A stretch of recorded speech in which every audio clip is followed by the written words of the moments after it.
धन्यवाद। जीवित और महान सामर्थ्य परमेश्वर, धन्यवाद के साथ आपके पास आए, अपने आप को समर्पित करते हैं, क्योंकि प्रभु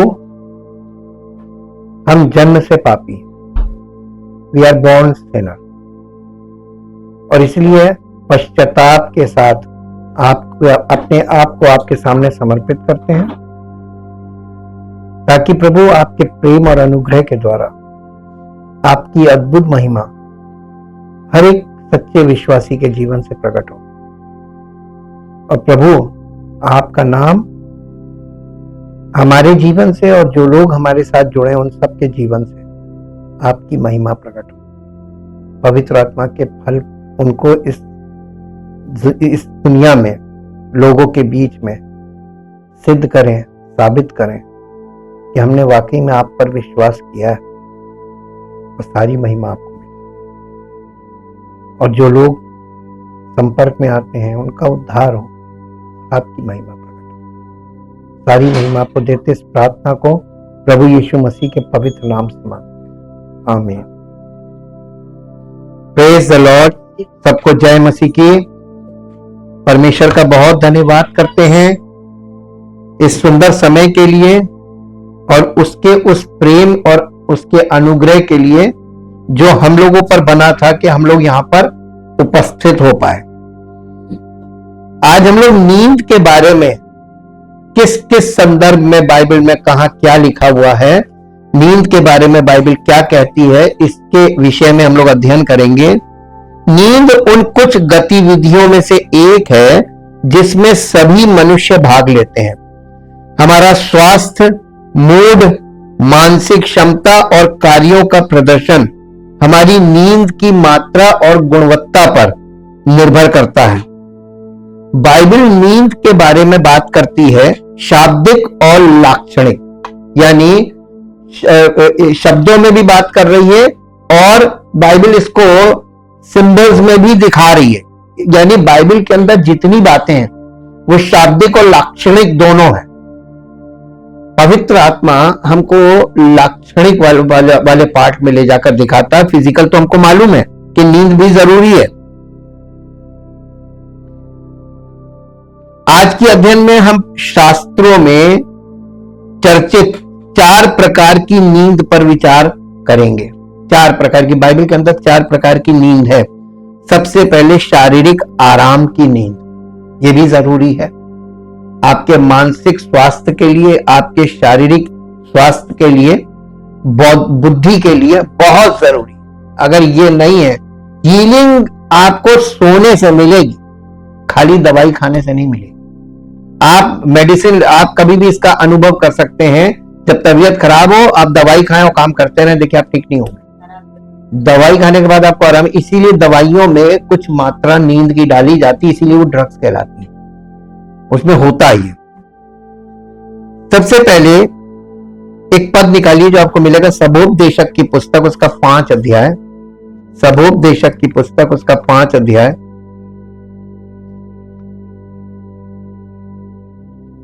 पांच अध्याय और 5 अध्याय का 12 पद पढ़ेंगे।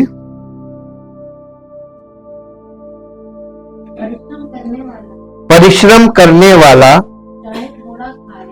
यानी मेहनत करने वाला, परिश्रम करने वाला चाहे थोड़ा खाए या बहुत,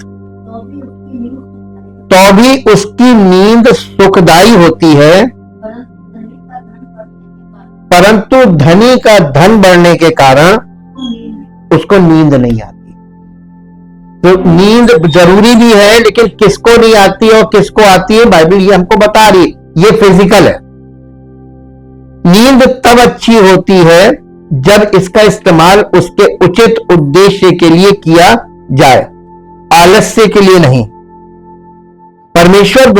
हमें परमेश्वर द्वारा दिए गए कार्यों को पूरा करने में उत्पादक होने के लिए यानी प्रोडक्टिव होने के लिए नींद की कमी सुखद, अच्छी या वांछनीय नहीं है। यानी कम नींद नहीं होनी चाहिए। शारीरिक तौर पर भी नींद आपकी पूरी होनी चाहिए। पौलुस ने अपनी नींद रहित रातों को एक बोझ के रूप में सूचीबद्ध किया, जिसका सामना उसने एक प्रेरित के रूप में अपने काम में किया। दूसरा कुरिन्थियों 11 अध्याय, दूसरा कुरिन्थियों उसका 11 अध्याय, दूसरा कुरिन्थियों 11 अध्याय, 11 अध्याय का 27 पद पढ़ेंगे। परिश्रम और कष्ट में, बार बार जागते रहने में, भूख प्यास में, बार बार उपवास करने में, जाड़े में, उघाड़े रहने में। हाँ, बस यहां पे इसने ये पौलुस अपनी सेवकाई में जो कष्टों का उसने सामना किया उनके विषय में वो वर्णन कर रहा है। और एक सेवक के जीवन में ये चीजें बहुत मायने रखती हैं स्पिरिचुअली। शरीर के लिए पूरी नींद होना जरूरी है, ये एक सत्य है, लेकिन सेवक की नींद खराब क्यों होती है इसके विषय में पौलुस बता रहा है। भाई, आप एक अगर जिम्मेदार व्यक्ति है अपने परिवार में, परिवार के मुखिया हैं और जिम्मेदार हैं, तो आपको कितनी रातें परेशान होना पड़ता होगा। कोई बीमार है तो आप जाग रहे हैं, हाँ, कोई समस्या आ गई तो आप जाग रहे हैं, तो आपको जागना पड़ता है। ये जिम्मेदारी का पार्ट है। हालांकि सोना आवश्यक है, लेकिन जिम्मेदारी के कारण इंसान की नींद इसको आएगी नहीं नींद।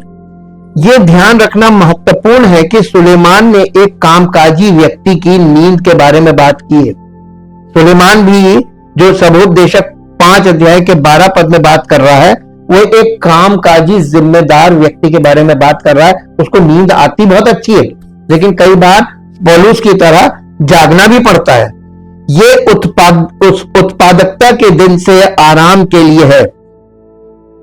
परमेश्वर के वचन में एक जो शास्त्रों में एक अपेक्षा है कि सक्षम लोगों को काम करना चाहिए। जो लोग काम करने के लिए तैयार नहीं है उन्हें खाना नहीं खाना चाहिए। दूसरा थिस्सलुनीकियों 3 अध्याय, दूसरा थिस्सलुनीकियों और उसका 3 अध्याय निकालिए। 3 अध्याय और 3 अध्याय का 10 पद पढ़िए। परंतु है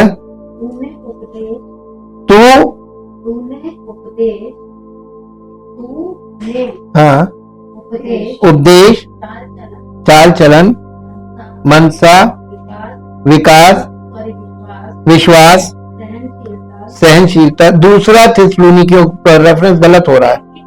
हाँ, दूसरा थिस्सलुनीकियों 3 अध्याय का 10 पद, क्योंकि जब हम तुम्हारे यहां थे तब भी ये आज्ञा तुम्हें देते थे कि यदि कोई काम, कई बार बहुत से लोग काम नहीं करना मांगते। हमें अपने फैमिली में इस चीज को पहले अपने जीवन में लागू करें, फिर अपने परिवार में लागू करें। दूसरों पे उंगलियां कभी मत उठाएं, खुद पर और अपने परिवार पर। जब आपके परिवार को लोग देखेंगे आप खुद उस चीज को फॉलो करें और आप अपने परिवार को उसी चीज के अनुसार चलाएंगे ना, तो दुनिया के लोग कभी आप पे उंगली नहीं उठाएंगे, बल्कि आपको आदर्श समझेंगे। आपको बोलना नहीं पड़ेगा उनको मुंह से, वो आपसे प्रेरित होकर करने लगे। इसीलिए पौलुस यहाँ पे कह रहा है कि मैं तुम्हें वो ये आज्ञा देते थे कि यदि कोई काम करना ना चाहे नहीं तो भी नहीं, यदि कोई काम करना ना चाहे हाँ तो खाने भी ना पाए। हाँ, खाना नहीं मिलना चाहिए। अगर आप काम नहीं करना मांगते आपको खाना नहीं मिले। लेकिन बहुत मुश्किल की बात है, इस पीढ़ी में अपने बच्चों के साथ इतनी सख्ती कर नहीं पा रहे लोग, लेकिन करना चाहिए। डिसिप्लिन इसीलिए नहीं है। और जब पौधा लगाते हैं छोटे में और वो उग रहा है और वो टेढ़ा निकल गया और वो जब पूरा मोटा तना हो जाएगा तो सीधा नहीं होगा। जब वो मुलायम में बढ़ रहा है उसी समय लकड़ी लगाकर सीधा करें। ये क्या चीज को दिखाता है? छोटे बच्चों को कड़ाई के साथ उनको डिसिप्लिन में लाए। कड़ाई, आज के युग के लोगों में खुद कड़ाई, डिसिप्लिन कहां है? जब आप में डिसिप्लिन होगा नहीं तो आपके परिवार में भी नहीं होगा, आपके बच्चों में भी नहीं होगा। डिसिप्लिन की शुरुआत आपके जीवन से होती है। तो ये यहां पर एक डिसिप्लिन की बात कर रहा है कि जो कमाने ना पाए वो खाने भी ना पाए। इसके बाद पहला तीमुथियुस 5 अध्याय, पहला तीमुथियुस 5 अध्याय, पहला तीमुथियुस 5 अध्याय और 8 पद पढ़िए। पर यदि कोई अपनों की और निज करके व्यक्तिगत तौर पर अपने घराने की चिंता ना करे तो वो व्यक्ति विश्वासी नहीं है और अविश्वासी से भी बुरा हो गया है। एक बार अविश्वासी स्पिरिचुअली बहुत बुरा माना जाता है, लेकिन जो विश्वासी अपने आप को विश्वासी कहे और क्या अपने घर अपनों की और निज करके अपने घराने की चिंता ना करे। चिंता ना करे में बहुत चीजें आती हैं, उनकी सारी आवश्यकताओं को आपको मैनेज और एडजस्ट किसको करना है? घर के मुखिया को। और अगर घर का मुखिया ही आलसी होगा, टालू होगा और ये होगा और बच्चों पे जिम्मेदारी छोड़ने वाला होगा, वो मुखिया के लायक नहीं है, उसको हट जाना चाहिए। आज घरों में और जिंदगियों में आप देख रहे हैं चारों तरफ, हर घर में, लगभग हर घर में अव्यवस्था फैली हुई है। सब अपनी अपनी दौड़ रहे हैं, सब अपनी अपनी जिंदगी जी रहे हैं, सब अपने अपने शौक पूरे कर रहे हैं, सब अपने अपने मन की कर रहे हैं। और जो चीज परिवारों में, वही चीज हमारे देश में दिखाई दे, सामाजिक तौर पर पूरा देश यही कर रहा है। वही चीज पॉलिटिक्स में भी हो रही है, सब जगह वही हो रहा है, क्योंकि ये सारी चीजें पॉलिटिक्स है और आपके नेता मंत्री ये सब कहां से आ रहे हैं? आप तो परिवारों से रहे, तो परिवारों की जो दशा होगी वही तो पूरे समाज की दशा होगी। अब बातें देख लीजिए हमारे यहाँ लोग कैसी करते हैं, दिखावे देख लीजिए लोग कैसे करते हैं, उनसे बड़ा कोई धर्म ही नहीं। यहाँ पे परमेश्वर का वचन हम लोगों को हर कदम पे आईना दिखाता जाता है, आईना दिखाता जाता है कि हम अपने करेक्शंस लेते रहें। यहां तक कि एक महिला जो मुख्य रूप से घर के कामों पर ध्यान केंद्रित करती है, उसके विषय में परमेश्वर का वचन क्या कह रहा है? नीति वचन की पुस्तक उसका 31 अध्याय, नीति वचन की पुस्तक और उसका 31 अध्याय, 31 अध्याय का 27 पद पढ़िए।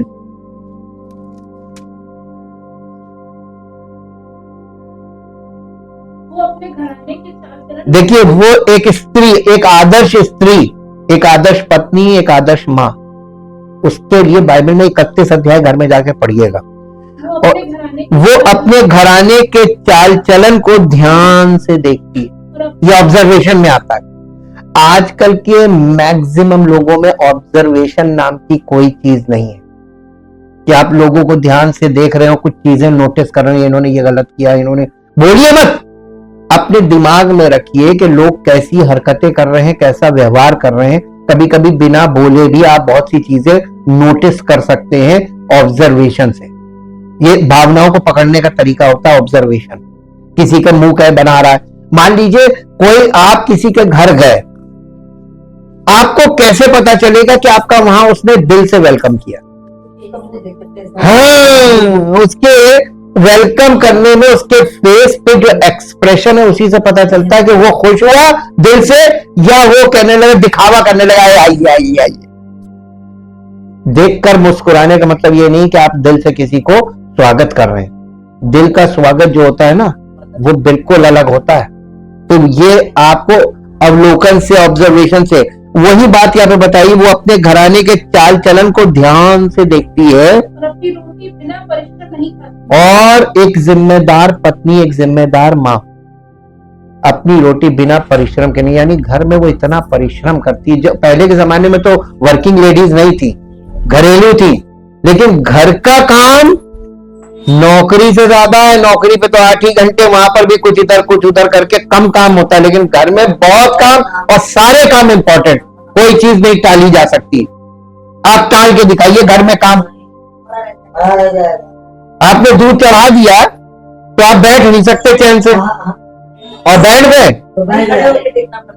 बड़ी जल्दी समझ में आता है। देखिए कितनी जल्दी समझ में आ रहा है, ये कितनी बड़ी बात है। परमेश्वर का वचन हमको एकदम व्यवहारिक तरीके से बातें बता रहा है और तुरंत समझ में आ रही। जिम्मेदारी, ईश्वरीय लोगों को यदि वे सक्षम है तो उन्हें उत्पादक और मेहनती होना चाहिए। बुद्धिमान व्यक्ति ने कहा, यानी सुलेमान ने। सबोपदेशक 9 अध्याय निकालिए, सबोपदेशक 9 अध्याय,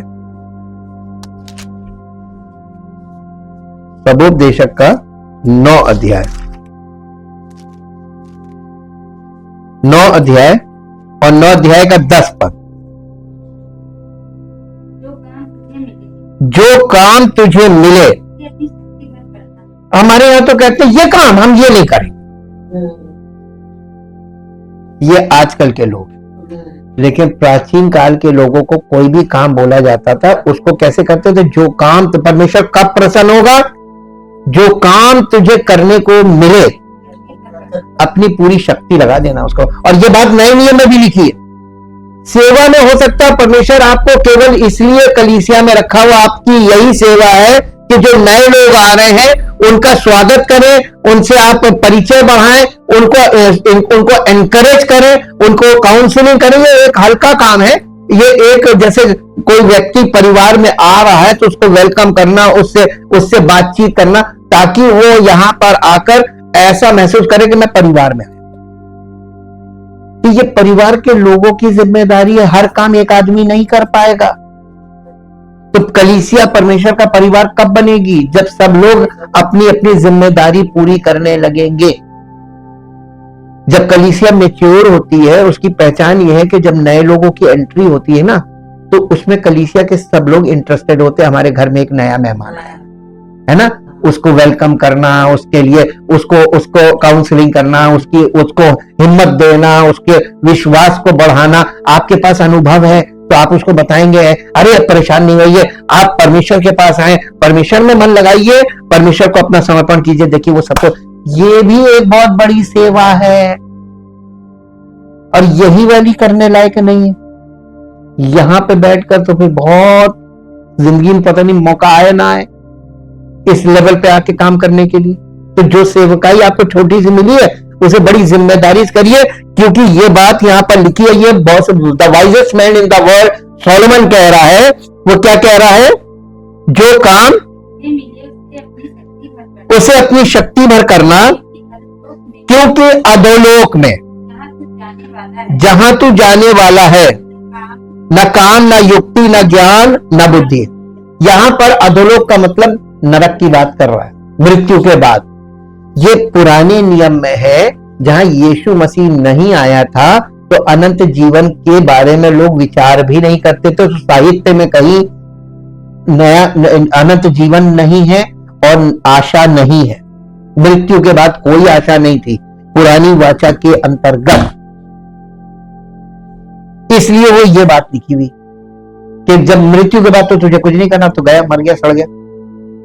और आज संसार में जितने भी लोग हैं सब पुरानी वाचा वाले ही तो हैं, जो मृत्यु के आगे नहीं सोच पाते। बियॉन्ड द डेथ उनको कुछ नहीं है, no hope. But the good news is this कि अगर कोई मसीही विश्वासी है सच्चा, तो मृत्यु एक पड़ाव है, हमें ये पार करना है। तो हम जीते जी मृत्यु पार करके अनंत जीवन के वारिस बन जाते हैं। इसलिए हमारे यहां मृत्यु को बहुत महत्व नहीं दिया जाता और नहीं देना चाहिए। मसीहों में नहीं है छाती पीटना, विलाप करना। अरे ये चीज अगर आपको देखनी है तो सुलेमान का वो बेटा, दाऊद का वो बेटा जो मुझसे नाजायज उत्पन्न हुआ था, वो जब रोगी हुआ, दाऊद ने बड़ा उपवास और प्रार्थना की, लेकिन जैसे ही वो मर गया, दाऊद गया, नहाया धोया, खाना खाए पहले। अब तब उसके कर्मचारियों ने कहा, ये तूने क्या किया मृत्यु के बाद? क्योंकि लोग मृत्यु पे तो खाना भी नहीं खाते, नहाते भी नहीं। और उसने कहा कि अरे अब मैं थोड़ी ना उसको ला सकता हूं, अब तो मैं जाऊंगा, वो थोड़ी ना आएगा। तो ये एक अच्छी चीज वहां पर नई वाचा के लिए उसके द्वारा रखी गई है कि दाऊद हमेशा से पुनरुत्थान के जीवन और अनंत जीवन के बारे में उसके अंदर विचार थे। जो अभी लोगों में नहीं है, फिजिकली नहीं है, वो डेथ पे दी एंड मान लेते हैं और सारा दुख शोक जी भर के खूब लंबे समय तक उनके जीवन में वो बना रहता है, वो उसमें से निकल नहीं पाते। कई बार तो बहुत बुरी तरीके से स्थितियां बिगड़ जाती क्योंकि सदमे की दशा हो जाती है, लेकिन सदमा नहीं होना चाहिए। आप इसका मतलब आप विश्वास में शून्य हैं, तभी सदमा लगा। क्योंकि परमेश्वर के वचन में भजन संहिता में लिखा है कि जो परमेश्वर का सच्चा जानने वाला और सच्चा मानने वाला है, बुरे समाचारों से नहीं डरेगा। क्या मृत्यु से बड़ा कौन सा बुरा समाचार है? उसको कोई झटका नहीं लगेगा। अरे ठीक, ये तो रोज का है, ये एज पर शेड्यूल लाइफ का ही पार्ट है। मृत्यु एक सत्यता है, फिजिकल डेथ। लेकिन जब आप मसीह में आ गए तो अब आपका मृत्यु लास्ट नहीं है, मृत्यु के बाद हमेशा की जिंदगी है। तो लंबा पार्ट किधर है? मृत्यु के बाद। तो उसकी शुरुआत हम पहले से ना कर दें? यह है मसीह में, इसी को उद्धार बोला गया। उद्धार दो पार्ट में है। अभी फिजिकली आपने इस चीज को, अपने उद्धार के काम को पूरा किया, कोर्स पूरा किया, तो शारीरिक मृत्यु के बाद आप अनंत जीवन में आराम विश्राम करेंगे। ये दिखाया गया है। ये तथ्य कि काम करने वाले की नींद सुखद होती है, संतोष और शांति को दर्शाता है। और फिलिपियों की पत्री उसका 4 अध्याय, फिलिपियों की पत्री और उसका 4 अध्याय, 4 अध्याय का 11, 12, 13 पद पढ़िए। ये नहीं कि मैं अपनी घटी के कारण कहता हूं, क्योंकि मैंने ये सीखा है कि जिस दशा में हूं, पौलुस कलीसिया को बता रहा अपना अनुभव, उसी में संतोष करूं। मैं दीन होना भी जानता हूं और बढ़ना भी जानता हूं। हर एक बात में, सब दशाओं में मैंने तृप्त होना, भूखा रहना और बढ़ना घटना। अब आज बताइए कि हम में से कितने लोगों ने यह चीज सीखी है? दीन होना नहीं है तो नहीं है। मालूम हम बता रहे हैं, हमारे यहाँ के लोग, आजकल के लोग क्या करते हैं? दीन किसको बोलते हैं? जब उनके पास कुछ नहीं है, मुंह लटकाएंगे, अरे कुछ है नहीं, हम देखिए सब लोग वहां जा रहे हैं, हम नहीं जा पा रहे। आपकी भावना ही बता रही कि मन तो था जाने का, लेकिन हमारे पास है ही नहीं। ना तो मेरे पास इतनी हिम्मत है, ना इच्छा तो है, लेकिन हम जा नहीं पा रहे, मजबूर हो रहे हैं। तो मजबूरी का आपके फेस पे मजबूरी दिखाई दे रही कि मन क्यों था। दीनता इसको नहीं बोलते। दुनिया एक तरफ जारी जाने दो, हम प्रभु में आनंद देते हैं। और ये चेहरे पे आनंद होना चाहिए ना, वो आनंद का भाव नहीं दिखता है।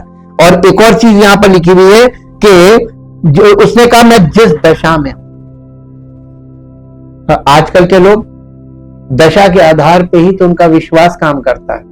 अच्छी दशा है, उछल उछल के जय मसीह की हो रही है, और जैसे ही दशा खराब हुई, चेहरे उतर गए। अब प्रभु की मर्जी, अब देखो प्रभु तो मुझे इस हाल में रखे हैं, हम तो रह रहे हैं, तो यानी हम झेल रहे हैं। प्रभु तुम्हें कितना झेलता है ये तुमको नहीं मालूम है, और तुम प्रभु को झिला रहे हो ऐसी व्यवहार करके। अरे आप जब अच्छे में, अच्छी दशा में आप उछल उछल के धन्यवाद कर रहे, तो बुरी दशा में पौलुस ने कहा कि हर बात में धन्यवाद करो। तो बुरे समय में, बुरी परिस्थिति में हम धन्यवाद क्यों नहीं कर पाते? क्योंकि हमारे अंदर उद्धार का आनंद नहीं है। वो आनंद हमको उद्धार का मिलता है जो बॉर्न अगेन होते हैं, वो नहीं है। इसका मतलब हम बॉर्न अगेन नहीं है। ये सब बातें साबित करती है हमको। और बढ़ना भी जानता हूं और दीन होना भी जानता हूं, और एक बात सब दशाओं में, एक बात और सब दशाओं में मैंने तृप्त होना, हर दशा में तृप्त होना, मिनिमम में भी संतुष्ट रहना। नहीं, जरूरत नहीं है, हम खुश हैं, और मैक्सिमम है तब भी हम खुश हैं। देखिए ये कैसे होता है, जब आप मैक्सिमम की उम्मीद नहीं रखते, जो है उसी में आनंदित रहते हैं और धन्यवाद करते हैं। बिना धन्यवाद करे आप संतुष्ट हो नहीं सकते। आज लोगों में संतुष्टि क्यों नहीं? क्योंकि वो परमेश्वर का धन्यवाद नहीं करते। मैं आपको अपने अपने दिल की एक बात बताऊं कि मेरे जीवन में जब बहुत भयानक से भयानक परिस्थितियां होती हैं, हमारे परिवार के किसी सदस्य से पूछ लीजिए, हमारे चेहरे पे कुछ नहीं, हम हर बात में अपने मन में हर समय धन्यवाद करते हैं। प्रभु इस दशा में मैं तेरा धन्यवाद करता हूं कि मैं इस दशा में भी आपके कारण स्थिर हूं, क्योंकि आप मुझे स्थिर किए हुए। मैं उसको महिमा देता रहता हूं अपने मन से, और जब मैं इन बातों को मन में बोलता रहता हूं ना, तो देखते हैं कि घंटों के हिसाब से वो चीजें चेंज लेने लगती और मेरा धन्यवाद और बढ़ने लगता है। अरे प्रभु तेरा धन्यवाद हो, पहले से और इतना बढ़िया, पहले से। अभी इस बीच में जब वाइफ की कंडीशन बहुत वो थी, मैंने अपने चेहरे पर उदासी नहीं लाया, और मैंने किसी को यह नहीं बताया कि मैं, क्योंकि मेडिकली मुझे मालूम था, मैं समझ रहा था कि दशा क्या है, लेकिन अगर मैं निर्बल पड़ा तो सब लोग निर्बल हो जाएंगे, और निर्बल नहीं होना चाहिए। हमें मसीह में हम बलवंत हैं, ये हमारी आत्मा का बल है। हमको ये तो मालूम था कि ये ठीक होगा, लेकिन साथ साथ हमारा दिमाग कह रहा था कि इसमें टाइम लंबा लगेगा, लेकिन प्रभु का आत्मा हमसे कह रहा था नहीं, ये तो चटके में झटके में हो जाएगा बस, और 2 हफ्ते बाद देखना। और वाकई में 2 हफ्ते बाद एकदम कहानी बदल गई, सिचुएशन ही बदल गई। हाँ, और ये परमेश्वर की महिमा हमको देखने को कब मिलेगी? जब हम उस महिमा के योग्य बने रहेंगे। सबसे बड़ी चीज, हर बात में धन्यवाद करो, ये आपके दिमाग में छप जाए कि चाहे जैसी दशा हो, बुरे से बुरे हाल में, कई प्रभु तेरा धन्यवाद, धन्यवाद प्रभु। इस परिस्थिति में आप अपनी महिमा प्रकट करना चाहते हैं। जैसे प्रभु यीशु मसीह ने कहा था, ये बीमारी मृत्यु की नहीं, तो बीमारी मृत्यु के लिए नहीं आती है, प्रभु की महिमा के लिए आती है। तो बीमारी भी आवश्यक है, अगर बीमारी नहीं होगी तो महिमा कैसे होगी? नजरिया बदलिए, इसी को बोला रिन्यूअल ऑफ माइंड। आपके मन को परिवर्तित होना है कि जिन चीजों को लेकर दुनिया के लोग, उनका बल्ब फ्यूज होता है, उन्हीं बातों में आपका बल्ब जले। और ये चीजें आपको किसी पुस्तक में नहीं मिलेगी। वर्ल्ड में कोई पुस्तक ऐसी बनी नहीं है कि परमेश्वर का आत्मा वहां से आपके अंदर जीवन फूंकने लगे। यही एक पुस्तक है, उसका नाम है बाइबल। और उसने कहा कि मैंने पौलुस यहां पे बहुत अच्छी बात कह रहा है कि क्योंकि मालूम क्या लिखा है, ये नहीं, 11वां पद है, ये नहीं कि मैं अपनी घटी के कारण ये कहता हूं, क्योंकि मैंने ये सीखा है कि जिस दशा में हूं उसी में संतोष करूं। तो परमेश्वर, जब हम बॉर्न अगेन होते तो सबसे पहली चीज हमको यही सिखाता है, जिस दशा में हो उसी में संतोष करो। और मैं दीन होना भी जानता हूं और बढ़ना भी जानता हूं, हर एक बात में और सब दशाओं में मैंने तृप्त होना और भूखा रहना और बढ़ना घटना, ये आपको इनहेरिटेंस में नहीं मिलेगा। ये आपको क्या करना पड़ेगा? सीखना पड़ेगा। तो सीखेंगे कब? आपकी जीवन में जो दशाएं हैं, जिस दशा में आप फंसे हुए हैं और आप हर समय वहां से कुड़कुड़ाते, मन के अंदर कुड़न होती है, काश किसी तरह मैं निकल जाऊं। हर समय आपका दिमाग ये सोचता है कहीं से कोई छेद दिखे, मैं वहां से निकल लूं, मैं इस दशा से भागूं निकल। लेकिन आप जब अगर ये वाली हिम्मत, ये वाली चीज रख रहे हैं, और परमेश्वर आपको क्या सिखा रहा है? पहली चीज, इस दशा में धन्यवाद करो। ठीक, दिल से धन्यवाद करो कि मैं नहीं निकल सकता, प्रभु तेरा धन्यवाद, मैं निकल नहीं सकता हूं, लेकिन मैं इसमें भी संतुष्ट हूं। लेकिन कहना बहुत आसान है, इसके लिए आपको परमेश्वर की आत्मा की सामर्थ्य चाहिए। जब आप हिम्मत करेंगे तब वो देगा। और घटना बढ़ना सीखना है। आप अगर मान लीजिए अभी बहुत बुरी दशा में है, फाइनेंशियल, आर्थिक रूप से बहुत संकट में है, ये घटना है, घटना सीखा है, इसमें से निकलेंगे कैसे? प्रभु तेरा धन्यवाद हो, मैं इस दशा में भी संतुष्ट हूं, मैं तेरा धन्यवाद करता हूं। और उठते बैठते चलते फिरते हर समय आपके दिल से एक ही चीज निकले, प्रभु तेरा धन्यवाद, प्रभु तेरा धन्यवाद। आप करके देखिए, करके देखिए, कोई प्रार्थना नहीं, प्रैक्टिकल करके देखिए। आप केवल धन्यवाद करना शुरू कीजिए, प्रभु इस दशा में तेरा धन्यवाद करता हूं, ये मेरी गलतियों का परिणाम है और मैं इस दशा में हूं क्योंकि मैं इस बात को याद कर रहा हूं कि मैंने कितनी गलतियां की और मैंने मनमानी की और मेरे घर में कोई डिसिप्लिन नहीं था। हम लोगों ने पैसों के लिए ये हरकत की कि आज हम यहां पे आ गए, लेकिन तेरा धन्यवाद हो, इस दशा में भी तू हमें जीवित रखे हुए, इस दशा में भी तू हमारे परिवार को चला रहा है, तेरा धन्यवाद। धन्यवाद का विषय है कि नहीं? जब आप घटना सीखते हैं तो वो आपको जब बढ़ाएगा ना, तब आप बचत कर लेंगे। हाँ प्रभु, अब मालूम हो गया, अब पैसे का दुरुपयोग नहीं करेंगे। घटना जरूरी है, घटोगे नहीं तो सीखोगे कैसे कि घटने में लगता क्या है। ये यहां पर एकदम व्यवहारिक बात बताई उसने, मैंने घटना बढ़ना सीख लिया है। इसके बाद मत्ती रचित सुसमाचार 6 अध्याय उसका 34 पद निकालिए।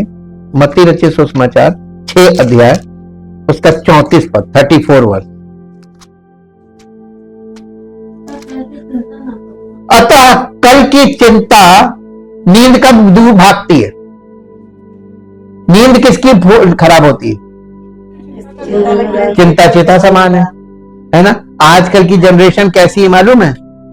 कहते हैं यहां पे खड़े होके ये विश्वास, हम विश्वासी हैं, ये जैसे सुपर बिलीवर, और जिंदगी में झांक के देखो चिंताओं से सूख के कांटे हुए जा रहे हैं, जिंदगियां बर्बाद हो रही। देखिए आपकी मानसिक दशा और आपकी शारीरिक दशा, मानसिक बिगड़ती है शारीरिक से और शारीरिक बिगड़ती मानसिक से, ये आपस में इंटर रिलेटेड है। अब होता क्या है कि जब आपकी नींद खराब होती, टेंशन, चिंता, चिंता का मतलब टेंशन।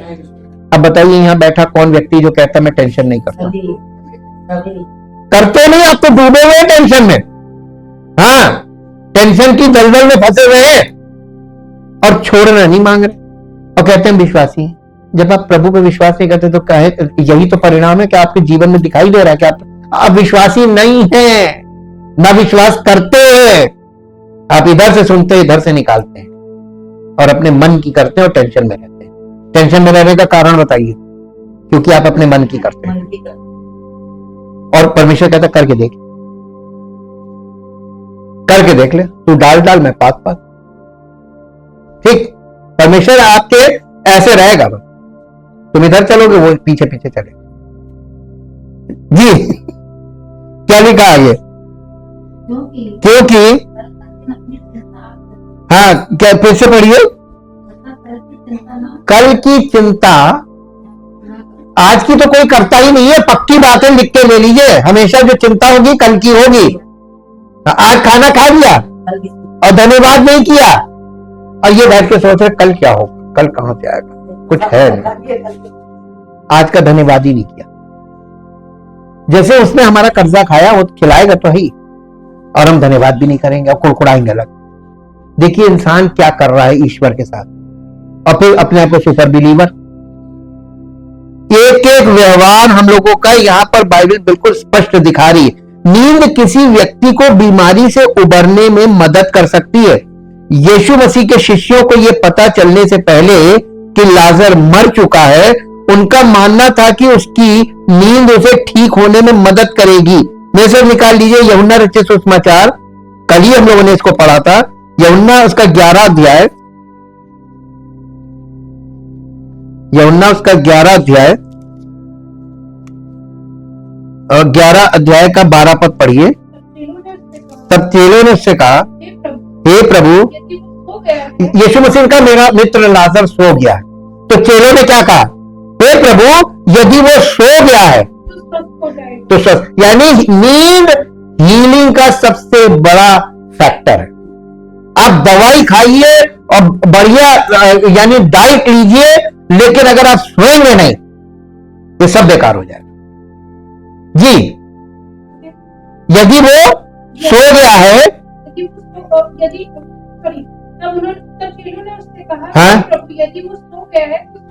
हाँ, चेलों को मालूम था, पुराने जमाने के लोग नींद को ये मान लेते थे कि अगर कोई बीमार है और वो सो रहा है तो स्वस्थ हो जाएगा। पहले दवाइयां इतनी नहीं थी, नींद ही स्वस्थ करती थी।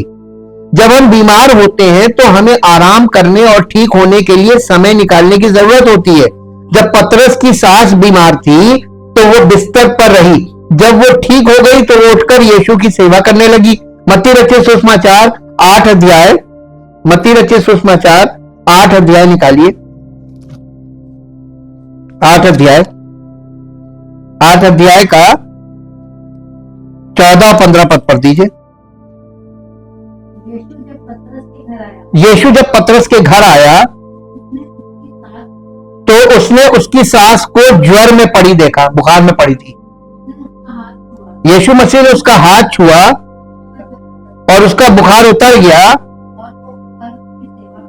और वो उठकर उसकी सेवा करने लगी। जैसे ही उसका बुखार उतर गया, देखिए बीमार व्यक्ति है, प्रभु बीमार को नहीं कह रहा कि काम करो, प्रभु तो चंगा करता ताकि वो प्रभु की सेवा करे। तो आज प्रभु अगर हमको स्वस्थ रखे कि क्यों रखे हुए, ताकि हम उसकी सेवा करें। तो हम प्रभु की सेवा तभी करेंगे जब स्वस्थ होंगे। और स्वस्थ कब होंगे? जब हम पर अच्छी नींद लें, सही भोजन का। आजकल मालूम है हेल्थ कॉन्शियसनेस बहुत है, लेकिन स्लीपिंग कॉन्शियसनेस नहीं। प्रॉपर नींद होना, ये लोगों में अवेयरनेस बिल्कुल भी नहीं है, बिल्कुल नहीं। लोग नींद को कुछ नहीं समझते हैं। और सही नींद ना होना, प्रॉपर नींद ना होना, तो दिन भर आपके दिमाग में कचरा बनेगा, गलत चीजें उभरेंगी और आप सब गलत डिसीजन लेंगे, सारे गलत काम करेंगे। जब हम बीमार होते हैं तो हमें आराम करने और ठीक होने के लिए समय निकालने की जरूरत होती है। जब पतरस की सास बीमार थी तो वो बिस्तर पर रही और जब वो ठीक हो गई तो उठकर यीशु की सेवा करने लगी। ऐसे मामलों में आराम करने के लिए समय निकालने का मतलब ये हो सकता है कि हमें कुछ योजनाओं को छोड़ना होगा ताकि हम भविष्य में उपयोगी हो सके। जब आप बीमार हैं तो आप बहुत सी चीजों को छोड़कर आप अपने आप को अच्छा करते हैं, रेस्ट लेके, ताकि आप भविष्य के लिए जो बड़े उद्देश्य है उसके लिए आप तैयार हो सके। स्पिरिचुअली आइए, आत्मिक तौर पर हम अपने आप को परमेश्वर की योजना के लिए तैयार नहीं कर पाते, क्योंकि हम आत्मिक तौर पर फिजिकली अच्छी नींद नहीं लेंगे तो स्पिरिचुअली हम डल रहेंगे। हमारा जैसे दिमाग नहीं काम करता ना, मानसिक स्थिति बिगड़ती है, वो मानसिक स्थिति के साथ आत्मिक स्थिति बिगड़ती है। ये साथ साथ जुड़ा हुआ है। एक पद निकालिए, दूसरा तीमुथियुस 4 अध्याय, दूसरा तीमुथियुस 4 अध्याय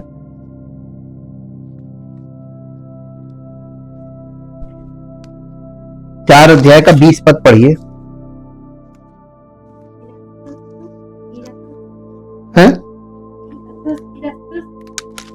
4 अध्याय का, मैं भी निकाल लूं, गड़बड़ी हो रही है।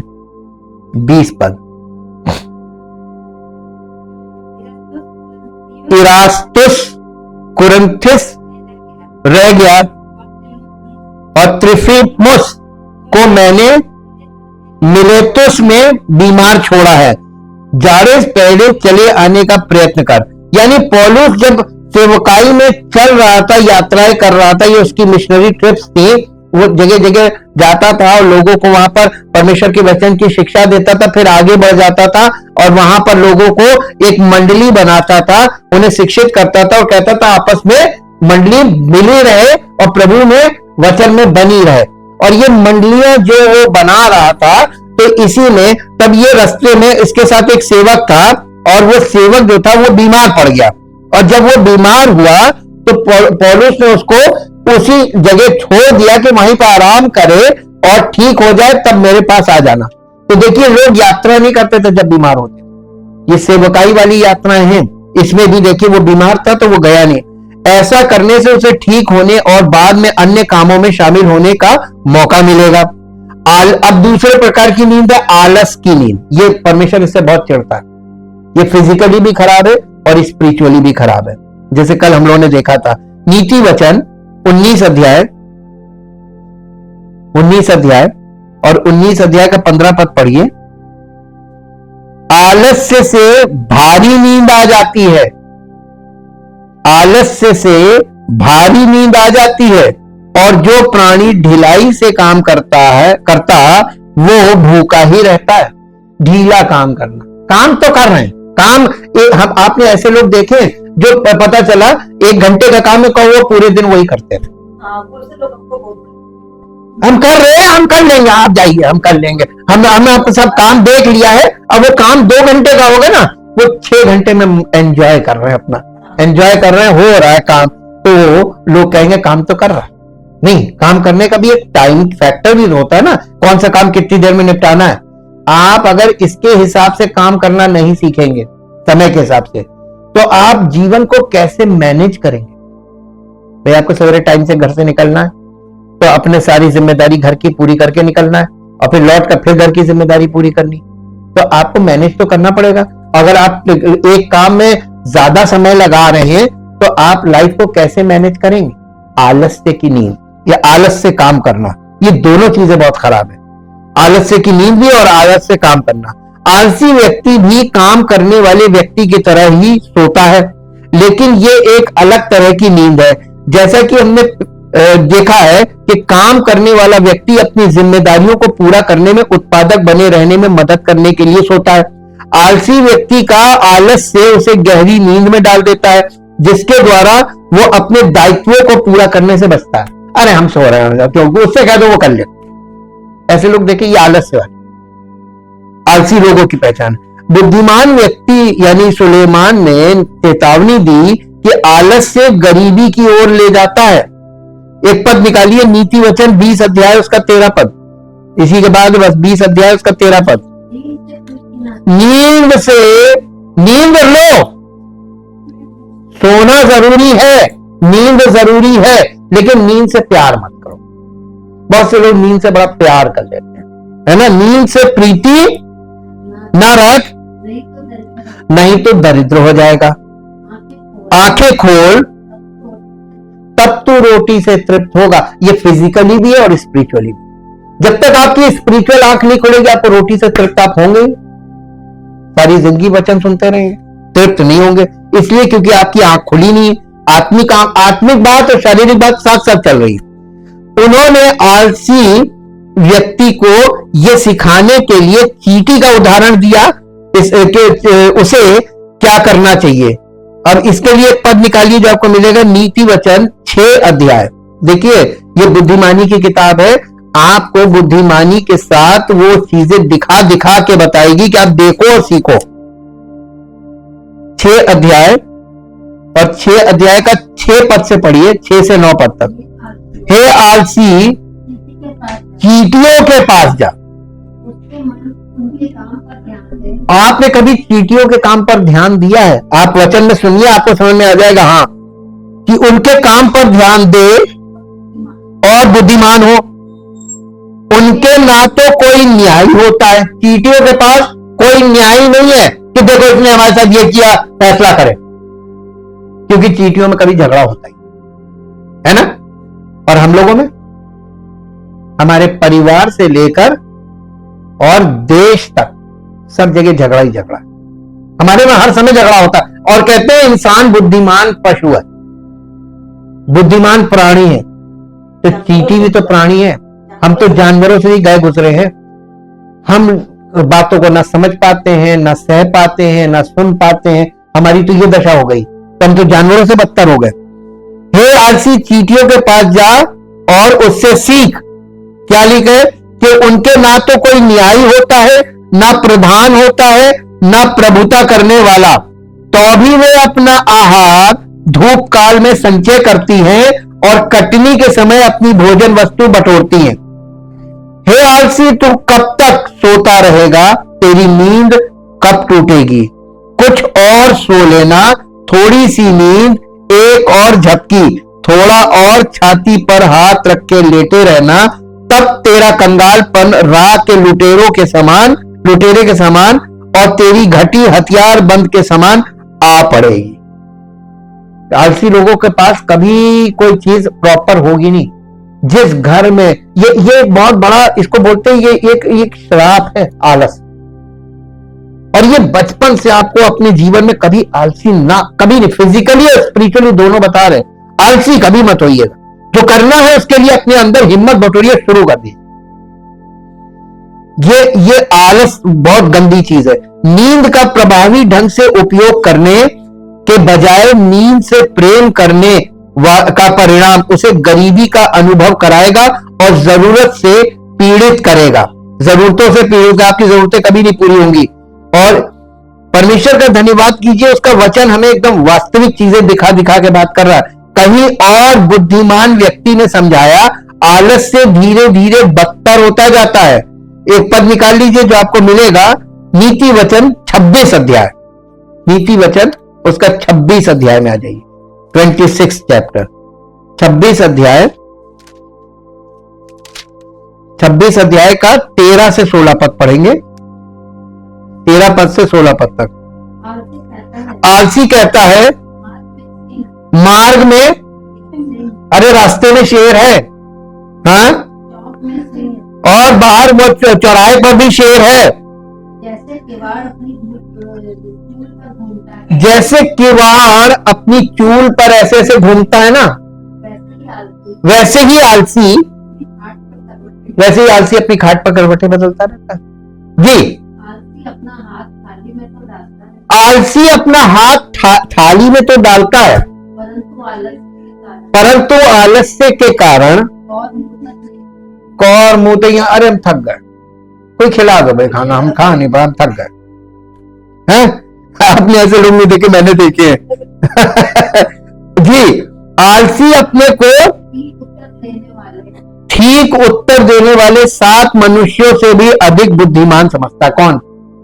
जो अपने आप को बहुत बुद्धिमान समझे, तुरंत समझ जाइएगा ये आलसी है। आलसी आदमी फड़ेबाज होता है, वो अपने आप को बहुत बुद्धिमान समझता है, बातें ऐसी करेगा लगेगा कि इससे बड़ा कोई बुद्धिमान होगा नहीं, लेकिन उसकी दशा वैसी होती नहीं है। अब यहां पर हम लोग इसमें देखें कि सबसे पहले कोई व्यक्ति बहाने बनाता है कि वो बाहर जाकर काम क्यों नहीं कर सकता। बाहर ना जाने के बहाने, सुनिए, बहाना है, बाहर एक शेर है। आजकल के लोग शेर तो नहीं, क्योंकि उस जमाने में शहर तो थे नहीं, गांव देहात था, तो शेर जंगलों से निकल के आते थे, लोग बहाने क्या मारते थे, अरे हम नहीं जाएंगे, वहां शेर है। आजकल के लोगों के बहाने सुनिए, अरे वहां जाम लगा हुआ है, अरे बाहर कोहरा बहुत है, बारिश हो रही है। ये बहाने आजकल के हमारे माहौल में जो बहाना है वो फिर बैठता है, इसकी शेर की जगह वो ले आइए, वहां पर बाहर ये। दूसरा, आलस्य की नींद और भी अधिक नींद की ओर ले जाती है, वो अपने बिस्तर पर करवटें बदलता रहता है। तीसरा, स्वयं की देखभाल करने का सबसे सरल कार्य भी बोझ बन जाता है, अपनी खुद की देखभाल भी उसके लिए बोझ बन जाती है। अरे यार अभी ये करना है, अभी इधर जाना, अभी अरे ये तो नॉर्मल काम है, सब लोग करते हैं, वो करना चाहिए, उसके लिए क्या कह रहे हो अभी ये करना वो करना। आपको जो रूटीन वर्क है वो तो करना ही करना है ना, वो अपना पेट भी नहीं भर सकता। लेकिन आलसी हमेशा अपनी मूर्खता को स्वीकार करने या अपनी गलती को देखने से इनकार करता है। इसके बजाय वो दूसरों की तुलना में अपनी दृष्टि में अधिक बुद्धिमान होता है। इसका मतलब जो अपनी दृष्टि में बुद्धिमान समझ रहा है वो समझ लीजिए आलसी है। ये हम लोगों को वो चीजें मिलती है, अगर आप मान लीजिए कहीं जॉब के लिए लोग इंटरव्यू देने आ रहे, अगर आप उस टीम में बैठे और आप परमेश्वर के वचन से बहुत अच्छी तरीके से वाकिफ है और प्रैक्टिकली आपकी लाइफ ऐसी है, तो आप खट से मार लोगों को उसमें सेलेक्ट करने में आपको पता चल जाएगा बातचीत से। ये परमेश्वर का वचन हमको कितना बुद्धिमान बनाता है। इस तरह की नींद हमारे पास जो थोड़ा समय है उसे बर्बाद कर देती है। कुछ कामों को टाले बिना अभी ही कर लेना चाहिए, यानी कुछ कामों को टाल नहीं सकते, उसको तुरंत करना होता है। हमने एक बार पहले भी आप लोगों को बताया था कि कुछ काम ऐसे होते हैं जो एक स्ट्रेच में होते हैं। आपने देखा होगा कभी कभी स्टडी में भी लंबा हो जाता है वो, हम क्योंकि उसको एक स्ट्रेच में करना है, हम उसको छोड़ नहीं सकते, उसमें इतना हिस्सा नहीं छोड़ेंगे, उसको कंप्लीट करेंगे। तो कुछ काम एकदम तुरंत करने पड़ते हैं, वन स्ट्रेच, और कुछ काम जो होते हैं छोटे होते, कुछ काम लंबे होते हैं। तो ये ऐसे ही अध्ययन भी है, विषय कुछ लंबा हो गया कुछ छोटा हो गया, ये घटता बढ़ता रहता है। लेकिन हमें कुछ कामों को टाले बिना और तुरंत कर लेना चाहिए। बुद्धिमान व्यक्ति ने कहा, यानी सुलेमान ने, कि नीति वचन 20 अध्याय का 4 पद पढ़िए, 20 अध्याय का 4 पद। आलसी मनुष्य शीत के कारण, अरे गेहूं की फसल कब होती है, जो बुआई कब होती है गेहूं की, है अभी क्या चल रही है? अरे अभी किसकी बुआई चल रही है? हाँ, तो अभी ये तो बहुत इंपॉर्टेंट है, रोटी, गेहूं का मतलब रोटी है ना। और जो आलसी व्यक्ति होते कहते बहुत ठंडा है, ठंड कम होगी। अरे गेहूं ठंडे में ही बोया जाता है और ठंडे में ही फसल होगी, ठंड नहीं होगी तो गेहूं नहीं होगा। अब बताइए उनको कौन समझाए? आलसी को। बुद्धिमान तो बन रहा है कि ठंड बहुत है, लेकिन ठंड में ही काम करना है आपको। तो हमें हर काम हर सीजन में करने के लिए तैयार रहना चाहिए, ये कहने की बात है।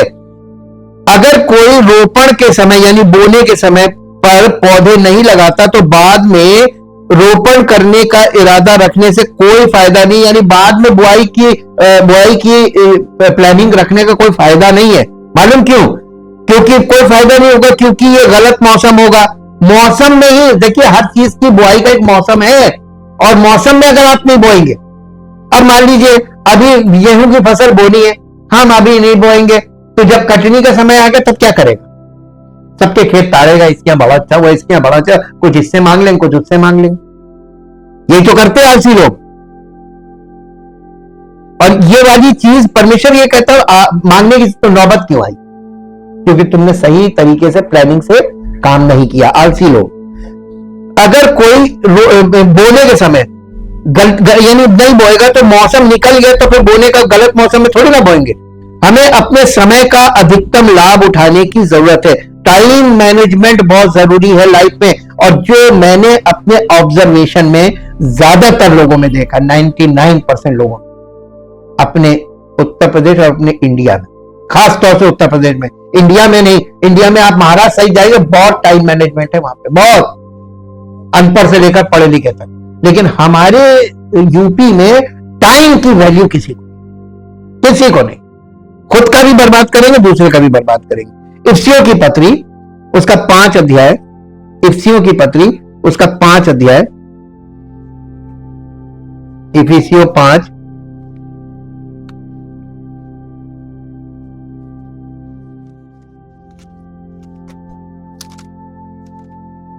अध्याय 5 अध्याय का 16 पद पढ़िए।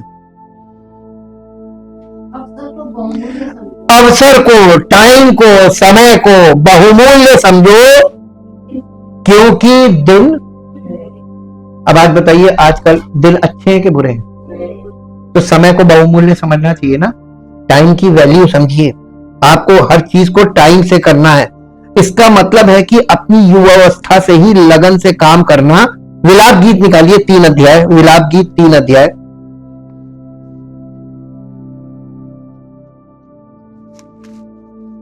विलाप गीत उसका 3 अध्याय। बहुत छोटी सी पुस्तक है, यिर्मयाह और यहेजकेल के बीच में। विलाप गीत 3 अध्याय और 3 अध्याय का 27 पद।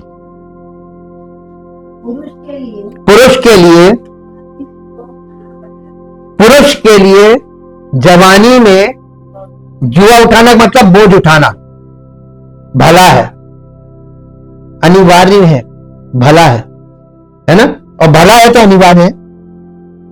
आजकल के बच्चे, भाई हम लोग तो जब थे, हमारे समय में हम लोग बहुत छोटी उम्र से 8th क्लास में पहुंचे थे, तब से हम लोगों के ऊपर इतना जिम्मेदारी थी, घर की कामों की इतनी जिम्मेदारी थी जिसमें हम लोग ना नहीं कर सकते, करना ही करना है।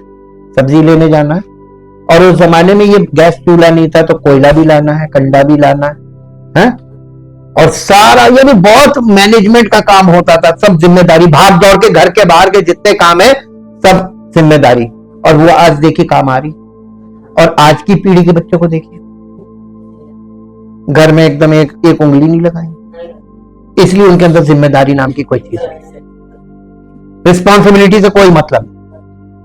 लेकिन ये गलत है। वो उनका जब पारिवारिक जीवन होगा ना, उसमें फिर वो ऐसे रहेंगे, हमने तो कभी किया ही नहीं, तो इससे उनका जीवन और खराब होगा, अच्छा नहीं होगा। ये कंडीशन है यहाँ पे इसीलिए बताया जा रहा है कि पुरुष के लिए, एक जवान लड़के के लिए जिम्मेदारी बचपन से उठाना बहुत अनिवार्य है। जुए का मतलब है जिम्मेदारियों का बोझ, और ये उठाने देना चाहिए, बच्चों को लादना चाहिए, उनको सिखाने के लिए, बजाय इसके कि हम अपना समय व्यर्थ कामों में बर्बाद करें जिससे बाद में गरीबी हो। नीति वचन 28 अध्याय का 19 पद निकालिए। इस मामले में नीति वचन बहुत घुमा घुमा के दे रहा है, एकदम व्यवहारिक बातें करता है। नीति वचन 28 अध्याय और उसका 19 पद। जो अपनी भूमि को जोता बोया करता है उसका तो पेट भरता है, परंतु जो निकम्मे लोगों की संगति करता है।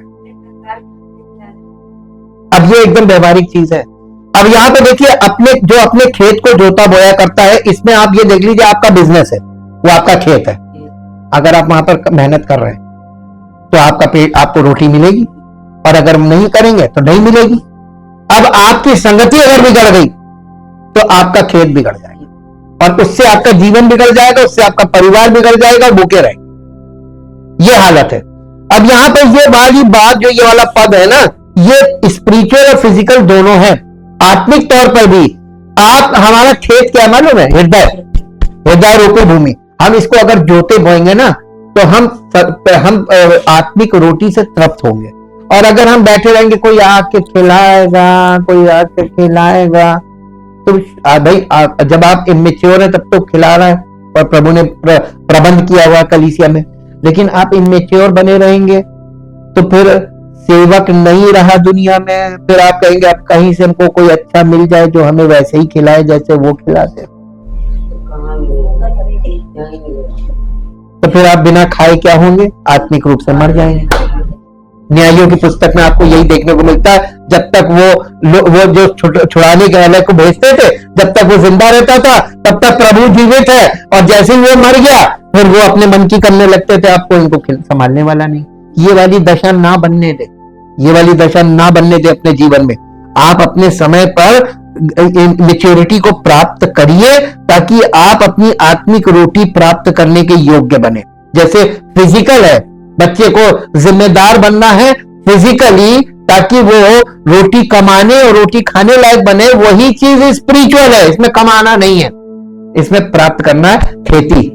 हृदय रूपी भूमि में खेती करनी है वही। अब इसके बाद बिना तैयारी की नींद, बिना तैयारी की नींद।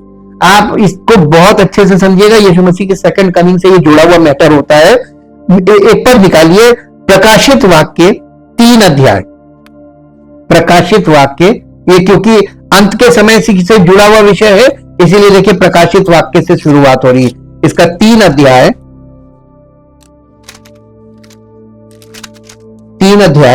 और 3 अध्याय का 1 से 3 पद पढ़िए। सरदीस की कलीसिया के दूत को ये लिख, जिसके पास परमेश्वर की 7 आत्माएं और 7 तारे हैं, वो ये कहता है कि मैं तेरे कामों को जानता हूं, तू जीवित तो कहलाता है। ये कलीसिया कौन सी है? सरदीस की कलीसिया। ऐसी कलीसियाएं हैं जो देखने में आपको लगेंगी जीवित, लेकिन है मरी। आगे पढ़िए। जागृत हो और उन वस्तुओं को जो बाकी रह गई हैं और जो मिटने को हैं उन्हें देखकर, क्योंकि मैंने तेरे किसी काम को अपने परमेश्वर के निकट पूरा नहीं पाया। आपका स्पिरिचुअली जो तैयारी है, अगर वो पूरी नहीं है तो 10 कुआनियों का दृष्टांत याद रखिएगा। मैं आपको साफ साफ बता रहा हूं, वो आप लोग को मालूम है कि 5 जो मूर्ख थी वो रह गई बाहर, ले नहीं गया, क्योंकि तैयार नहीं थी, उनकी तैयारी नहीं थी, और तैयारी के बिना वो सो गई। सोई तो वो भी नहीं थी, ऊँग रही थी।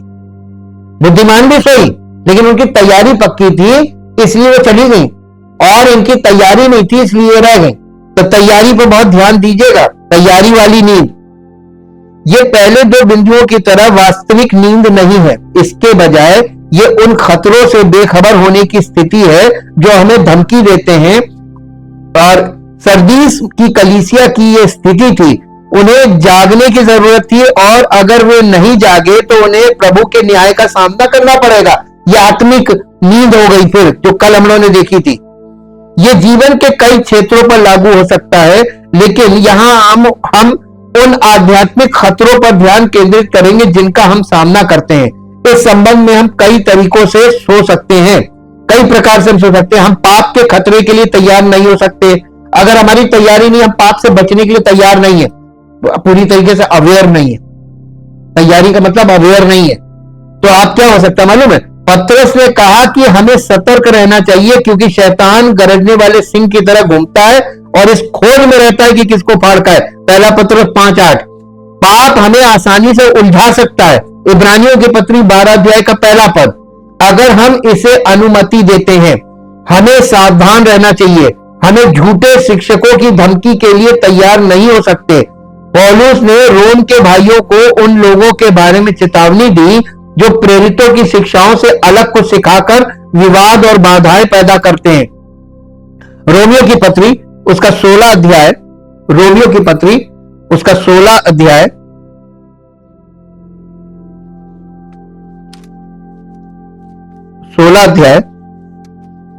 और 16 अध्याय का 18 पद पढ़िए।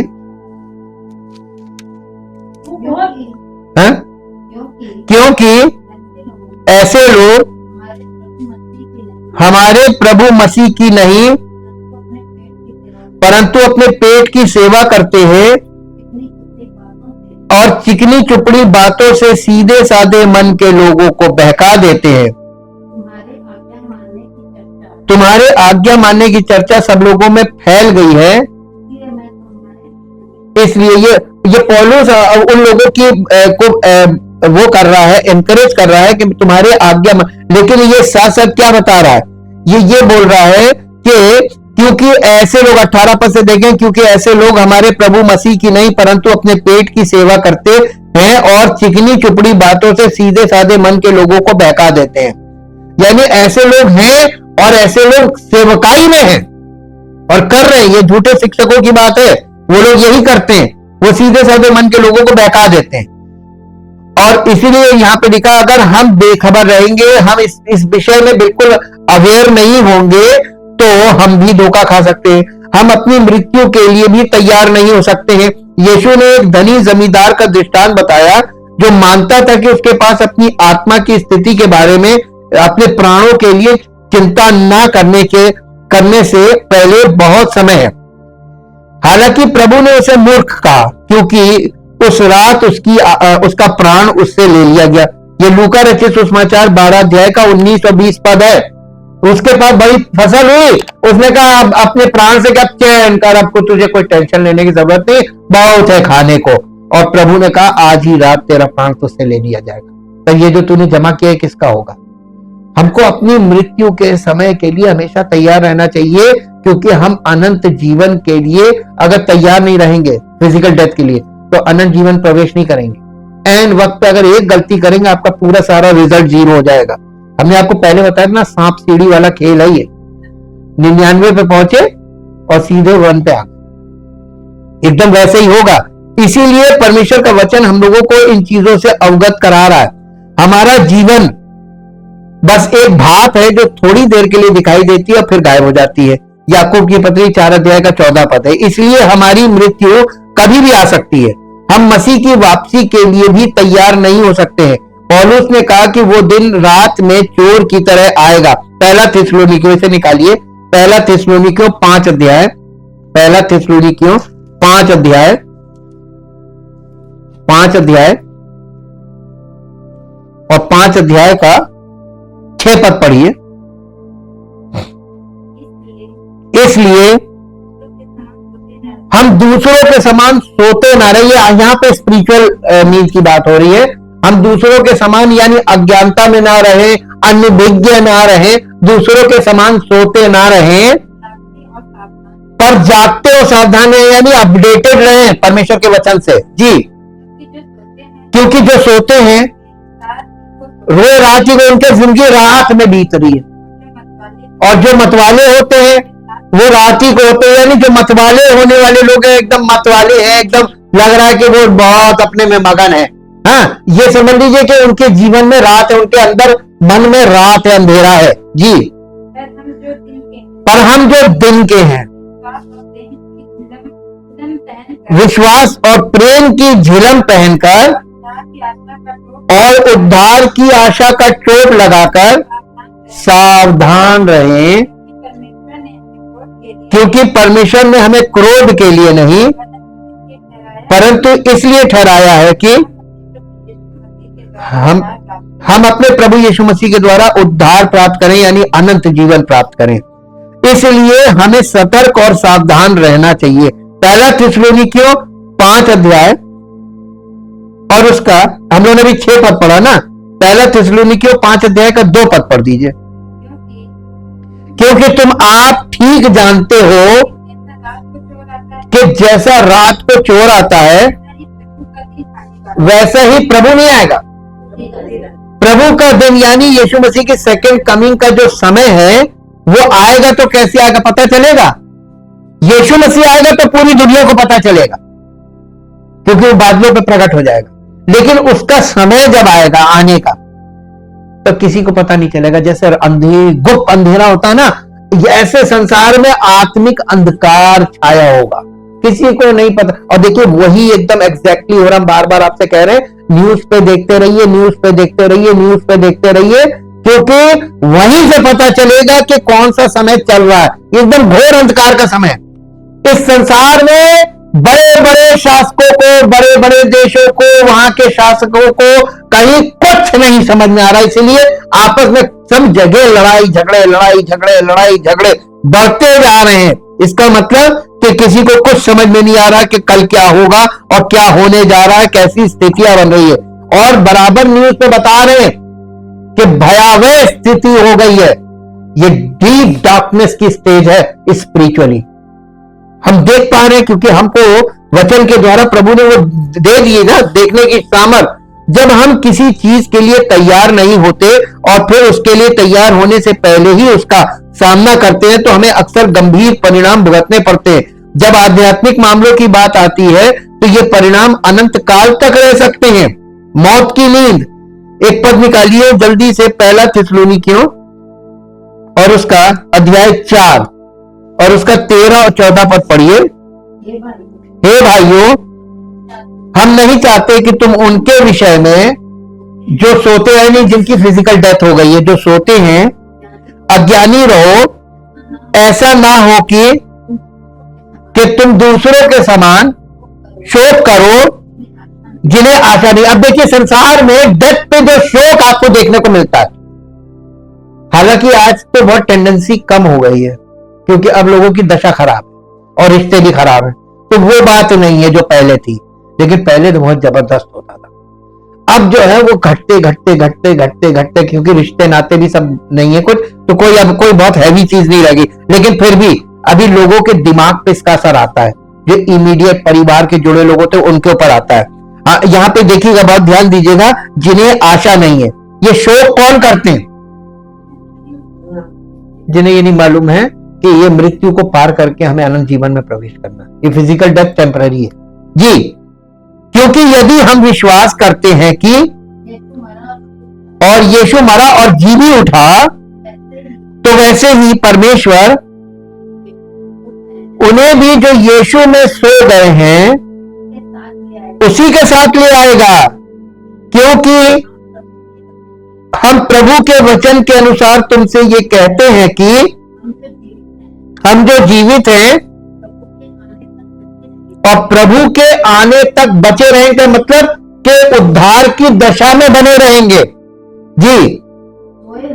सोए हुए से यानी जिनकी फिजिकल डेथ हो गई है कभी आए, इसका मतलब वो जो जिनकी फिजिकल डेथ हो गई है और वो मसीह में विश्वासी थे, वो हमसे आगे ही रहेंगे, हम उनसे पीछे रहेंगे, कभी आगे ना बढ़ेंगे। क्योंकि प्रभु आप ही स्वर्ग से उतरेगा। उस समय ललकार और प्रधान दूत का शब्द सुनाई देगा और परमेश्वर की तुरही फूकी जाएगी और जो मसीह में मरे हैं वे पहले जी उठेंगे, तब हम जो जीवित और बचे रहेंगे। यानी एक जनरेशन तो ऐसी होगी जो मृत्यु देखेगी नहीं। जब यीशु मसीह आएगा तो वो मृत्यु नहीं देखेगी, वो बस आएगा और उन्हें परिवर्तित कर देगा आत्मिक देह में। हमारी डेथ भी नहीं हो। ये भी एक सीन है। अब कौन सी हम लोग की पीढ़ी में अगर होगा तो हम लोग बिना मृत्यु के प्रभु में अनंत जीवन में प्रवेश करेंगे, लेकिन जो जिनकी डेथ हो गई है वो आगे रहेंगे, हम बाद, जीवित तो बचे रहेंगे वो बाद में। यहां पर देखिए मौत की नींद के बारे में भी बात की जा रही। बाइबल में मृत्यु को अक्सर नींद के रूप में वर्णित किया गया है और ये इसकी अस्थाई प्रकृति पर जोर देता है, यानी टेम्परेरी स्टेटस को दिखाता है डेथ का, फिजिकल डेथ को, कि ये इस पर जोर देता है। यही कारण है कि हिब्रू लेखक ने कहा मनुष्यों के लिए एक बार, हिब्रू की पत्री में 9 अध्याय उसका 27 पद निकालिए, 9 अध्याय उसका 27 पद, यहां आपको एक लाइन मिलेगी और ये परम सत्य है। यहां पे क्या लिखा है? और जैसे मनुष्यों के लिए एक बार मरना और उसके बाद न्याय का होना नियुक्त है। देखिए हमारी एक नियुक्ति है, नियुक्ति का मतलब अपॉइंटमेंट। अपॉइंटमेंट जैसे आपको ड्यूटी, जॉब का अपॉइंटमेंट मिलता है ना, अपॉइंटमेंट लेटर, अपॉइंटमेंट लेटर जब मिलता है तो आप उस जॉब को ज्वाइन करते हैं। आपको एक अपॉइंटमेंट है और वो अपॉइंटमेंट क्या है मालूम है? वो मृत्यु का अपॉइंटमेंट। मनुष्य के लिए एक बार मरना और न्याय का होना, तो या तो आप मरने से पहले आपका न्याय हो जाना चाहिए और यह मरने के बाद होगा। अब ये बताइए ये कैसे संभव है? जो लोग मसीह में हैं उनका न्याय पहले होगा, क्योंकि यीशु मसीह ने हमारे पापों को अपने ऊपर उठाया, वो न्यायी तो था, और जितनों ने उस पर विश्वास किया और उसको समर्पित जीवन व्यतीत किया उनका न्याय हो गया। अब वो अनंत जीवन में सीधे जाएंगे फिजिकल डेथ के बाद। शरीर नहीं जा सकता परमेश्वर के राज्य में, ये शरीर मिट्टी वहीं छोड़ देगा अपना खोल, और वो उसका प्राण और उसकी आत्मा चले जाएंगे। अब समझ में आया? लेकिन जो लोग प्रभु को ग्रहण नहीं करेंगे और उद्धार वाला जीवन व्यतीत नहीं करेंगे, उनके मृत्यु के बाद उनका न्याय होगा। तो न्याय भी नियुक्त है और मृत्यु भी नियुक्त है। तो प्रभु ने इतनी बुद्धिमानी से काम किया है कि ये संसार के रिलीजियस माइंड लोगों को नहीं समझ में आएगा। ये बहुत परे है, ये क्योंकि ये सत्य है ना, सत्य में बिल्कुल एकदम वास्तविक बात है। जब तक आप उस वास्तविक दशा में नहीं होंगे आप समझ नहीं पाएंगे कि प्रभु ने क्या कर दिया। मृत्यु के बाद भी हम न्याय के लिए प्रभु के सामने खड़े होंगे। अच्छा प्रकाशित वाक्य में आइए, प्रकाशित वाक्य 20 अध्याय। जब हमने मसीह के साथ हम मर गए तो हमारा न्याय हो गया, तो हमें उद्धार मिला, तभी तो उद्धार मिला ना। प्रकाशित वाक्य 20 अध्याय, 20 अध्याय का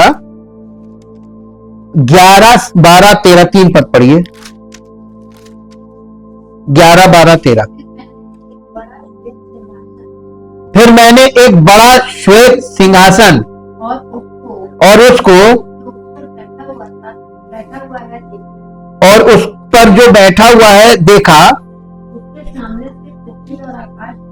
उसके सामने से पृथ्वी और आकाश भाग गए और उनके लिए जगह ना मिली। फिर मैंने छोटे बड़े सब मरे हुओं को सिंहासन के सामने खड़े हुए देखा। क्या खोला गया? सब पुस्तकें खोली गई, पुस्तकें खोली गई और फिर एक और पुस्तक खोली गई। अर्थात देखिए एक तरफ पुस्तकें खोली गई और एक तरफ एक पुस्तक खोली गई। एक तरफ सारे रिलीजन और एक तरफ सत्य जीवन की पुस्तक जी। और जैसा उन पुस्तकों में लिखा हुआ था वैसे ही उनके कामों के अनुसार मरे हुओं का न्याय किया गया। देखिए न्याय किस आधार पर किया जा रहा है? विश्वास के अनुसार के काम के अनुसार। तो ये जो अपना विश्वास प्रकट करने में दुनिया में लोग लगे हुए हैं, आस्था की लड़ाई, और जो काम ये कर रहे हैं इनके न्याय में क्या हालत होगी? ये तो प्रकृति को भी नुकसान पहुंचा रहे हैं, मानवता को भी नुकसान पहुंचा रहे हैं, और आपस में लड़ाई झगड़े करके और अपनी दबंगई करके क्या कर रहे हैं ये? यहां पे देखिए ना कि उनके कामों के अनुसार उनका न्याय, मरे हुओं का न्याय किया गया। अब देखिए यहाँ पे बहुत ध्यान दीजिएगा, लोग फ्यूनरल के लिए बहुत परेशान होते हैं, बहुत परेशान होते हैं। यहाँ पे देखिए समुद्र ने उन मरे हुओं को जो उसमें थे यानी जो डूब के मर गए या मरने के बाद बहा दिए गए, समुद्र ने अपने मुर्दे दे दिए। और मृत्यु और अधोलोक ने उन मरे हुओं को जो उनमें थे दे दिया, और उनमें से हर एक के कामों के अनुसार उनका न्याय किया गया। मृत्यु और अधोलोक आग की झील में डाले गए। ये आग की झील दूसरी मृत्यु है, और जिस किसी का नाम जीवन की पुस्तक में लिखा हुआ ना मिला वो आग की झील में डाला गया। अब बताइए, एक पुस्तक है जिसमें अगर नाम लिखा नहीं पाया गया, यहां पे देखिए उनका न्याय उनका हो रहा, पुस्तकें खोली गई, पुस्तकों का द्वारा न्याय हो रहा है कामों के अनुसार, लेकिन जो जीवन की पुस्तक में उनसे उनका कामों के अनुसार कुछ नहीं, उनके काम ही नहीं गिने जाएंगे, क्योंकि हमारे लिए तो प्रभु ने काम किया ना। हमारे उद्धार का काम किसने किया? हम अपनी धार्मिकता से थोड़ी ना उद्धार पाए, हमारी धार्मिकता तो प्रभु है। तो यहां हमारे कामों के अनुसार नहीं, जीवन की पुस्तक में नाम लिख गया, और ये अगर लिखा मिला तो उसके लिए क्या लिखा है? वो आग की झील में डाले गए, और जिसका नाम जीवन की पुस्तक में लिखा हुआ ना मिला वो आग की झील में नहीं, ये नरक। तो कौन किधर जा रहा है हम न्याय नहीं कर सकते, ना अपना ना किसी और का, और करना भी नहीं चाहिए, लेकिन हम अपने आप को तैयार तो कर सकते हैं। Be prepare for this day. आप अब इस दिन के लिए अपने आप को तैयार किए। जो लोग वफादार हैं उनके लिए ये नींद हमारे कामों से आराम प्रदान करती है। और मैंने स्वर्ग से ये आवाज सुनी, लिखो धन्य है वे जो प्रभु में मरते हैं। हाँ, आत्मा कहती है, यदि वे अपने कामों से आराम पाएंगे। क्योंकि वे अपने कामों से आराम पाएंगे, क्योंकि उनके काम उनके साथ चलते हैं। यानी प्रभु हमारे साथ चलता है, हमारे काम हमारे साथ चलते हैं। निकाल लीजिए प्रकाशित वाक्य 14 अध्याय, प्रकाशित वाक्य 14 अध्याय, चैप्टर 14 14 अध्याय और उसका 13 पद पढ़िए। फिर मैंने स्वर्ग से ये शब्द सुना, लिख जो मृतक प्रभु में मरते हैं वे अब से धन्य हैं। यानी मृत्यु को पहली बार आप धन्य समझेंगे, ब्लेसेड डेथ, इंग्लिश में लिखा ब्लेसेड डेथ। ऐसी मृत्यु जिसे धन्य मृत्यु कहा गया है, वे धन्य हैं। आत्मा कहता है हाँ, क्योंकि वे अपने सारे परिश्रम से विश्राम पाएंगे और उनके काम उनके साथ हो लेते। यानी आपने प्रभु में जो कुछ किया वही आपके साथ जाए। और लोग कहते हैं हम कुछ लेके नहीं जा सकते, हमारे काम हमारे साथ जाएंगे, क्योंकि हमारे काम हमने थोड़ी ना किए, प्रभु ने किए।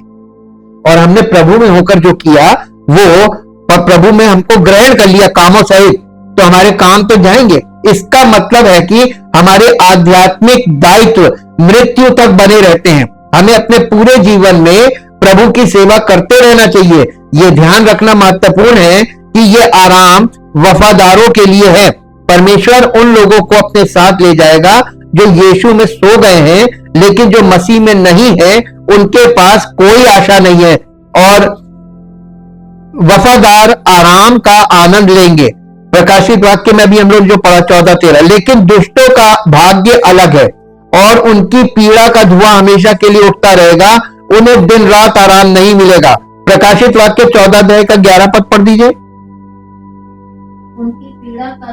उनकी पीड़ा का धुआं युगान युग उठता रहेगा, नहीं, और जो उस पशु और उसकी मूर्ति की पूजा करते हैं और जो उसके नाम की छाप लेते हैं वो परेशान रहेंगे, रात दिन चैन। यानी ये तो बहुत भयानक चीज हो गई कि रात दिन चैन नहीं मिलेगा। अगर हम प्रभु के प्रति वफादार हैं तो मृत्यु की नींद आराम प्रदान करती है। निष्कर्ष, परमेश्वर ने हमें सोने के लिए बनाया है। हमें इसका उपयोग अच्छे कामों के लिए करना चाहिए और इसका दुरुपयोग नहीं करना चाहिए। फिर भी ये हमें इस जीवन के बाद आने वाली चीजों के लिए तैयार रहने के लिए प्रोत्साहित करने के लिए एक उदाहरण भी है, क्योंकि मृत्यु अस्थायी है। इसलिए हमें आगे आने वाली चीजों के लिए तैयार रहना चाहिए। पौलुस ने लिखा, इसलिए कहा गया है, हे सोने वाले जाग और मरे हुए में से जी उठ और मसीह तुझ पर चमकेगा। इसलिए सावधान रहो कि तुम कैसी चाल चलते हो, मूर्खों की तरह नहीं बल्कि बुद्धिमानों की तरह चलो। अपने समय का सदुपयोग करो क्योंकि दिन बुरे हैं। और हमने इस बात को पढ़ा भी था इफिसियों 5 अध्याय में। हमको परमेश्वर का धन्यवाद करना चाहिए अपनी हर दशा में, ताकि उसकी सामर्थ हमको वो अपनी महिमा तो प्रकट करना मांगता है ना, तो हमें दुर्दशा में भी अपनी महिमा प्रकट करता है। Thank you, thank you, thank you Lord. जीवित मान सामर्थी परमेश्वर आपके सामने आए और आज अपनी सब उन गलतियों को कि हम धन्यवाद नहीं करते हैं, छोटी छोटी बातों के लिए धन्यवाद नहीं करते हैं, हर परिस्थिति में धन्यवाद नहीं करते हैं, और आपके वचन के अनुसार सतर्क नहीं रहते हैं, और हम किसी भी दुश्मन की किसी भी चाल का सामना करने के लिए पूरी तरीके से तैयार नहीं है, और हर समय हम आपके वचन को सुनते तो हैं लेकिन उन वचनों को अपने जीवन में लागू नहीं करते हैं। प्रभु, हम आपसे विनती करते हैं आज जो लोग इन वचनों को सुन रहे हैं उन्हें आप सामर्थ दीजिए कि वो इन बातों को अपने जीवन में लागू करें और इन बातों के अनुसार जीवन में व्यवहार करें, ताकि आपकी बड़ी महिमा प्रकट हो और आपका नाम महिमा पाए। प्रभु यीशु मसीह के नाम से मांगते हैं, आमीन।